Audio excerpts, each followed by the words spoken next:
Hola a todos y bienvenidos de nuevo. Hoy vamos a estudiar un tema complementario sobre la hermenéutica jurídica, ya que hemos visto anteriormente los elementos tradicionales de interpretación jurídica. Por lo tanto, ahora vamos a estudiar 4 elementos adicionales más modernos que, debo de aclarar, no son los únicos. Existen muchos más, pero que obviamente por su utilidad práctica es que hemos decidido desarrollarlos en el presente video. Si ustedes quieren ver primero también los elementos tradicionales, saben que podrán encontrarlos en la esquina superior derecha o también en la descripción de este video. Por lo tanto, hoy vamos a concentrarnos en ver el método histórico evolutivo, un poco sobre el derecho y la experiencia comparada, la utilización de precedentes y también la interpretación conforme con la Constitución. Por lo que desde ya debo de hacer una aclaración que en esta ocasión vamos a tener mucho texto, porque traemos ejemplos reales de cómo se ha interpretado o se han aplicado estos elementos de interpretación en diferentes resoluciones judiciales, para que nos quede un ejemplo más claro. Así que con esto damos inicio hablando sobre el método histórico evolutivo. Anteriormente ya habíamos conversado sobre el método histórico tradicional, en el cual lo que se pretendía es hacer una revisión de el momento exacto en el que se emitió una norma para conocer en ese momento cuál era la situación y a la vez también la voluntad de ese momento para emitirse la norma jurídica. En cambio, con el método histórico evolutivo abandonamos esa idea estática para poder proceder a una interpretación que busca que la aplicación de una disposición no vaya en contra de la realidad social de ese momento en el que se pretende aplicar la norma jurídica. Por lo tanto, esto lo que debe de hacer es tomar atención a diferentes factores como políticos, sociales, económicos, culturales, los estados de la conciencia u opiniones públicas predominantes, las creencias imperantes que tiene la sociedad en ese momento. Y esto se debe precisamente a que la sociedad como tal va evolucionando día a día. Así, por ejemplo, ustedes pueden intentar comparar cómo es la sociedad actualmente versus cómo era la sociedad en 2019, con unos pocos años en los que hemos sufrido una pandemia. Ven cómo la situación cambia radicalmente y por lo tanto es necesario que las normas jurídicas también puedan acomodarse a esta realidad para poder ser interpretadas. Obviamente esto puede generar grandes problemas de caer en el subjetivismo, pero tenemos que hacer conciencia también en que debe de hacerse bajo ciertos parámetros. Como por ejemplo, en el caso de España, se ha venido a incorporar en el Código Civil expresamente el método histórico evolutivo para poder hacer la interpretación, cosa que en El Salvador no ocurre textualmente. Sin embargo, la existencia de conceptos jurídicos indeterminados en la Constitución misma, así como también la interpretación que se puede hacer a través de los principios generales del derecho, es lo que permite que contemos con el fenómeno jurídico que se ha denominado como mutación constitucional. Es decir, que eso es lo que permite hacer una adecuación de estos conceptos, como por ejemplo hablar de términos como buenas costumbres, la moralidad notoria, la democracia, la igualdad, todo eso para ajustarlo entonces a los tiempos actuales.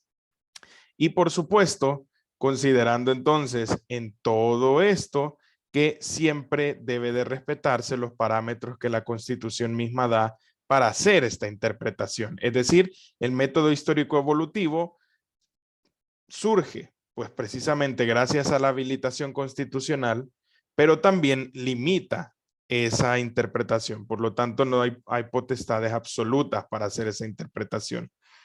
Y a la vez tenemos que considerar de que esto facilita o permite considerar que en El Salvador, si bien tenemos una constitución de 1983 y que muchos nacimos después de esa constitución, no perdemos nuestro poder soberano por decir, uy, yo no participé en hacer esa constitución, qué bárbaro, no me gusta. Por el contrario, esta mutación constitucional es lo que permite que siga vigente así nuestro derecho o nuestra facultad de ejercer el poder soberano a través de esa interpretación del método histórico evolutivo que la Sala de lo Constitucional ya lo ha desarrollado en diversas sentencias. Así es que con esto podemos hablar ya de un ejemplo práctico del método histórico evolutivo, y para lo cual vamos a citar una sentencia de la Sala de lo Constitucional que es relativamente reciente, en la cual se estaba haciendo una revisión de la declaratoria del estado de emergencia que surgía a raíz del artículo 24 de la Ley de Protección Civil y que ocurrió pues precisamente en 2020 cuando estaba lo más fuerte de la pandemia azotando en El Salvador. Y justamente en ese caso lo que ocurrió es que se dio una convocatoria, más bien una declaratoria por parte de una institución distinta a la Asamblea Legislativa, basada precisamente en ese artículo. Pero entonces la Sala de lo Constitucional vino a hacer algunas aclaraciones que debo decir que en su análisis no utilizó únicamente un método histórico evolutivo, utilizó muchísimos elementos de hermenéutica jurídica, pero que aquí vamos a destacar solo algunos de esos aspectos sobre el método histórico evolutivo. Y es que precisamente dice lo siguiente, que el estado de emergencia que se refiere al artículo 24 de la Ley de Protección Civil opera en parte o en todo el territorio nacional previa declaración de la Asamblea Legislativa a petición del presidente de la República, y luego establece a menos que la Asamblea Legislativa no estuviere reunida. Y ese a menos que no estuviera reunida generó entonces problemas en la interpretación práctica, obviamente, de esta disposición. Por lo tanto, la Sala de lo Constitucional vino a hacer una aclaración sobre esa palabra aplicando el método histórico evolutivo diciendo lo siguiente, y es que en la actualidad no estar reunida únicamente equivale a no poder sesionar por motivos de fuerza mayor o caso fortuito. Y esto explica la sala de que no estuviera reunida parte de un resabio histórico en el cual existían los recesos legislativos que contemplaban las diferentes constituciones, situación que la actual constitución no reconoce. Y es así entonces que al considerar los cambios históricos por los que ha pasado la constitución, logra determinar que la constitución actual no considera el no estar reunido como el simple hecho de que la Asamblea Legislativa no esté sesionando específicamente en un momento determinado, sino que por motivos de fuerza mayor o caso fortuito no pueda reunirse.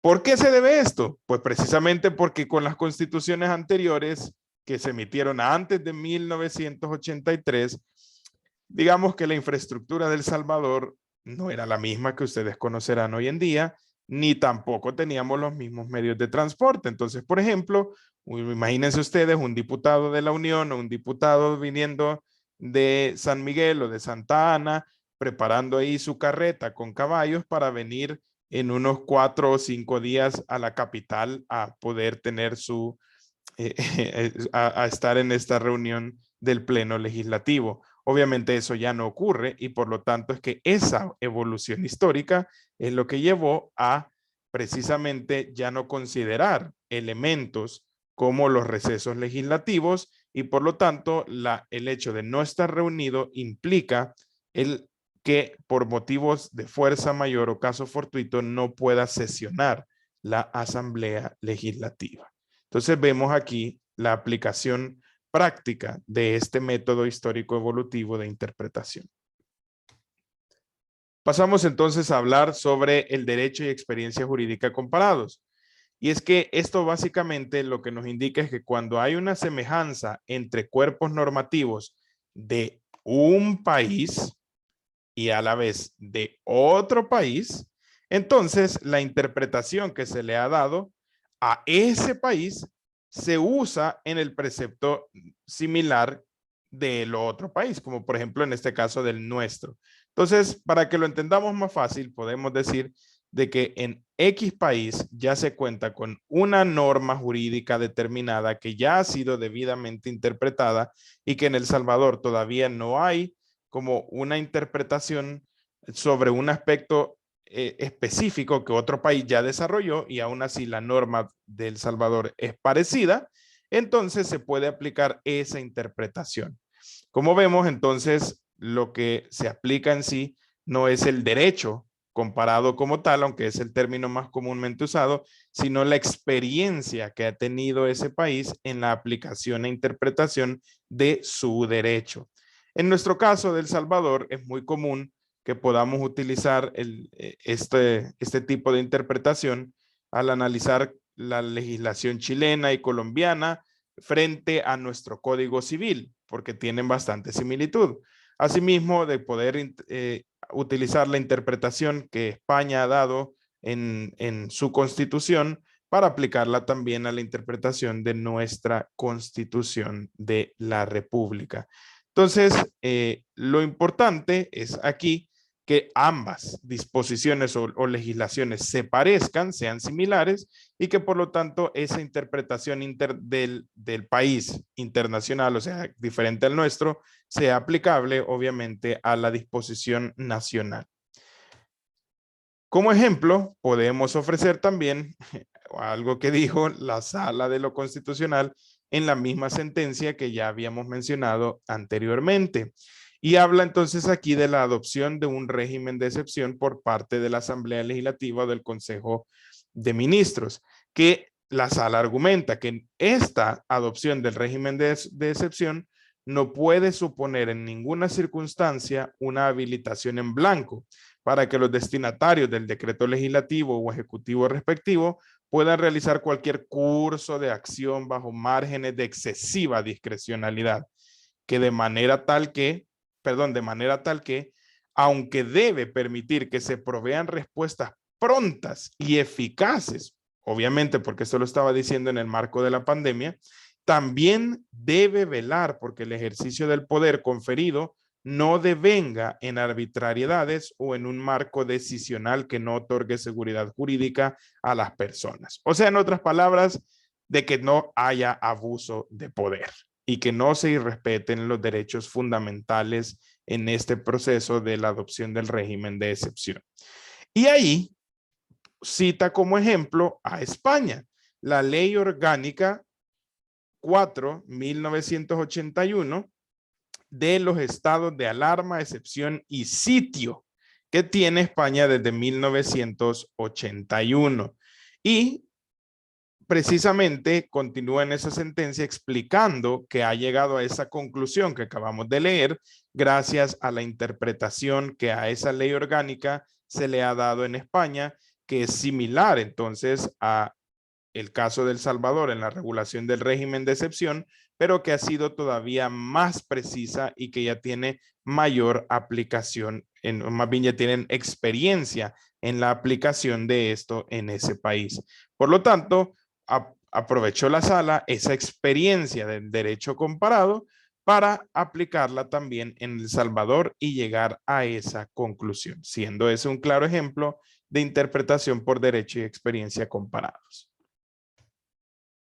Así pasamos entonces a ver ahora la interpretación gracias a la utilización de precedentes. Y es que básicamente esto lo que indica es que se apliquen criterios interpretativos que ya han sido utilizados por órganos judiciales o jurisdiccionales con relación al mismo precepto o en casos similares. Es decir, esto que acabamos de ver aquí del uso de una sentencia, por ejemplo, que es un precedente, en este caso constitucional, por ser emitido por la Sala de lo Constitucional, lo podemos utilizar para otros casos futuros en los que se vean preceptos, en los mismos preceptos o situaciones similares.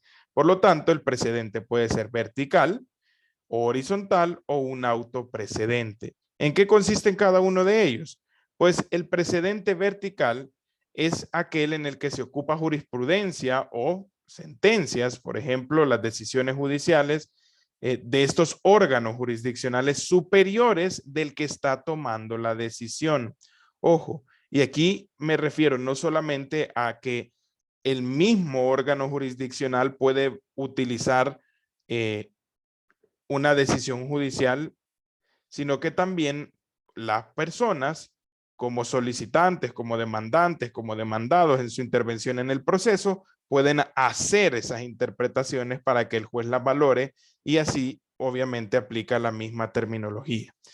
Entonces, en el precedente vertical, lo importante es conocer cuáles son los tribunales u órganos jurisdiccionales superiores unos del otro.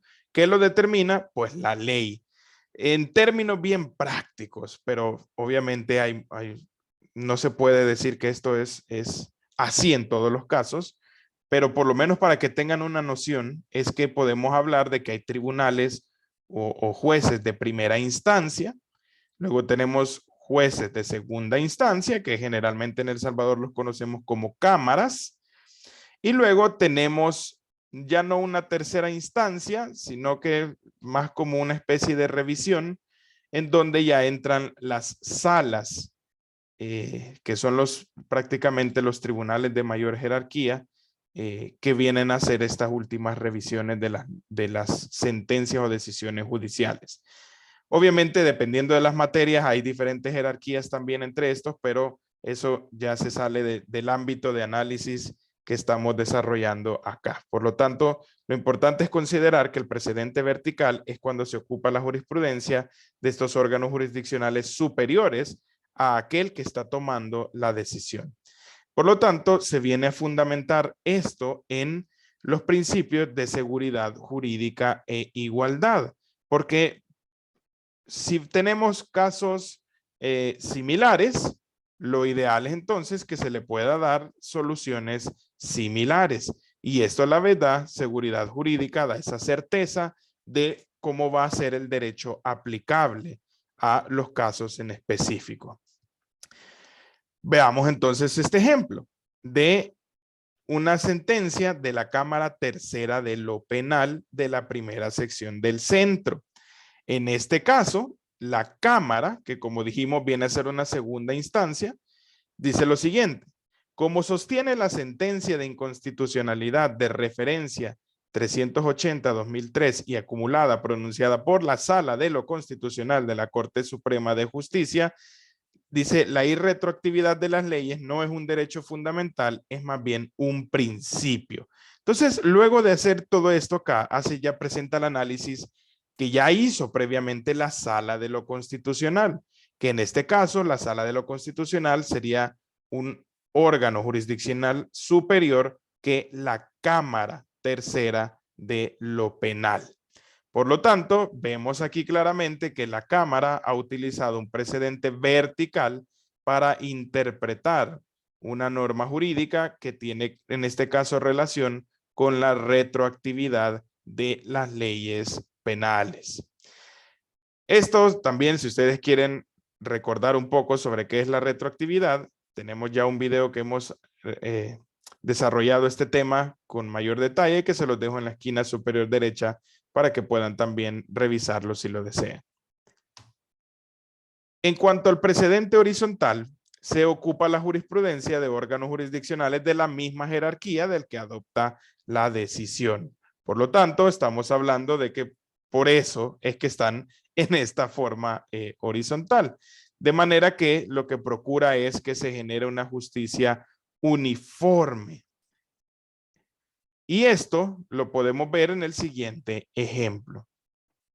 Dice esta sentencia de la Cámara Tercera de lo Penal, que es la misma que estábamos leyendo la vez pasada en el ejemplo de el precedente vertical, en donde también aplicó esta interpretación por precedente horizontal y dice, sobre la interpretación del artículo 36 del Código Procesal Penal vigente, la Honorable Cámara Segunda de lo Penal, se recuerda que estamos hablando de la Cámara Tercera y estamos ahora utilizando la Cámara Segunda. Esta segundo, primero, tercero, no determina una jerarquía, sino únicamente el número de cámaras que hay en la primera sección del centro. Entonces, la tercera está citando a la segunda, que dice que en su sentencia a las 14 horas, bla, bla, bla, con referencia tal, textualmente expresó.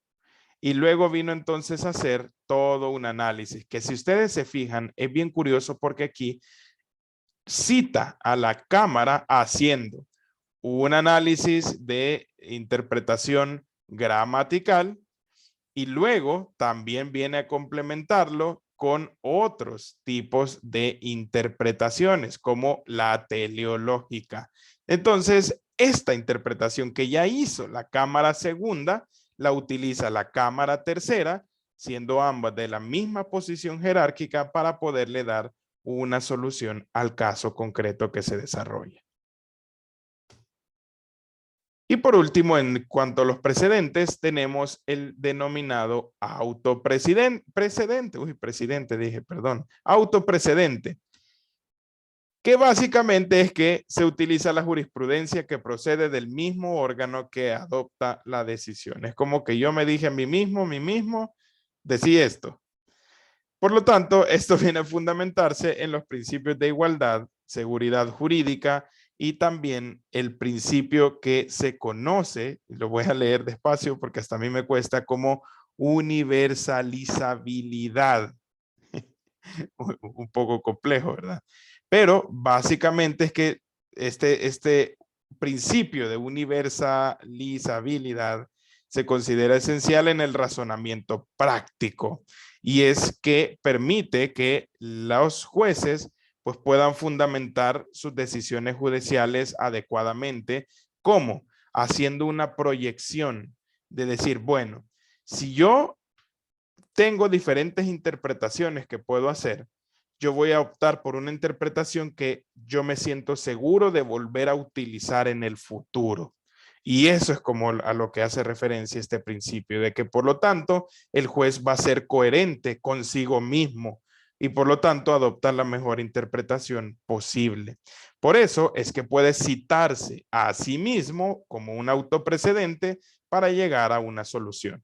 Veamos en este caso donde la Sala de lo Constitucional se cita a sí misma. Vean, al respecto, en la resolución de 22 de mayo de 2020, inconstitucionalidad 63-2020, esta sala sostuvo que, y hablamos otra vez de la expresión de que no estuviera reunida, que es la que ya estuvimos analizando desde un inicio. Como entonces la Sala de lo Constitucional cita un auto precedente para sostener en qué consiste también el hecho de que la Asamblea Legislativa no estuviera reunida. Y así vemos la aplicación de este también método de interpretación. Por último, tenemos la interpretación conforme con la Constitución. Y este es uno de mucha relevancia que pues lo tenemos que usar bastante, bastante para poder garantizar la unidad, coherencia y plenitud del ordenamiento jurídico. Y es que la interpretación conforme con la Constitución nos dice que ante varias posibles interpretaciones, solo son legítimas aquellas que se acomodan a las reglas, principios y valores que establece la Constitución de la República. Y esto se debe precisamente a que la Constitución es la norma suprema en El Salvador. Es decir, no hay más derecho más allá que ella y este viene a ser la fuente principal de todas las demás fuentes formales del derecho. Por lo tanto, ninguna norma infraconstitucional puede ir en contra de la Constitución ni de forma expresa ni tampoco de forma implícita.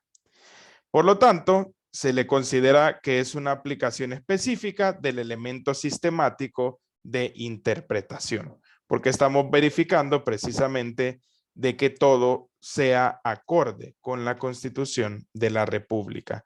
Esto lo podemos ver entonces reflejado fácilmente en este siguiente ejemplo, en donde dice que la Sala de lo Constitucional lo siguiente. Vean, en su fallo determinó esto. Declárese que los artículos 1, 3, 4, 6 y 7 de la Ley de Contribución Especial para Seguridad Ciudadana y Convivencia son inconstitucionales y, ojo, aquí dice, por la vulneración al principio de capacidad económica derivado de la equidad tributaria establecida en el artículo 131, ordinal 6 de la Constitución. ¿Por qué? ¿Por qué es que se da esta vulneración?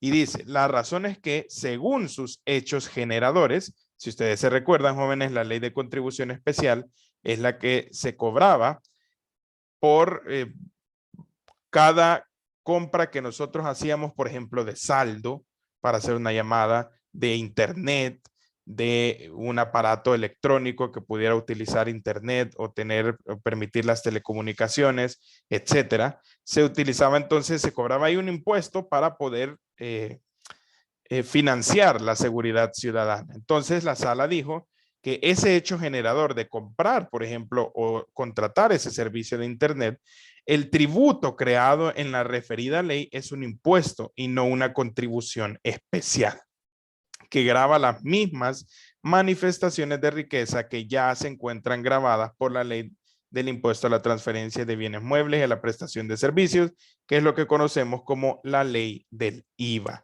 Entonces, vemos que ha hecho una interpretación de lo que supuestamente se conocía como contribución especial, para que, conforme con la Constitución, se da cuenta que en realidad se trata de un impuesto que ya pagamos a través del IVA.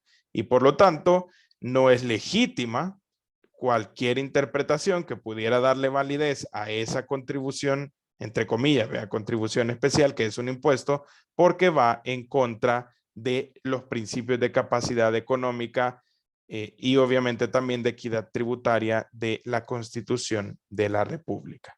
Y bueno, con eso entonces cerramos estos temas y ejemplos, por lo cual siempre los invito a que puedan darnos su like, suscribirse al canal, dejar sus comentarios, compartir otros casos también que puedan conocer para poder seguir creciendo en este canal y traerles cada vez más y más contenido para que juntos aprendamos del derecho.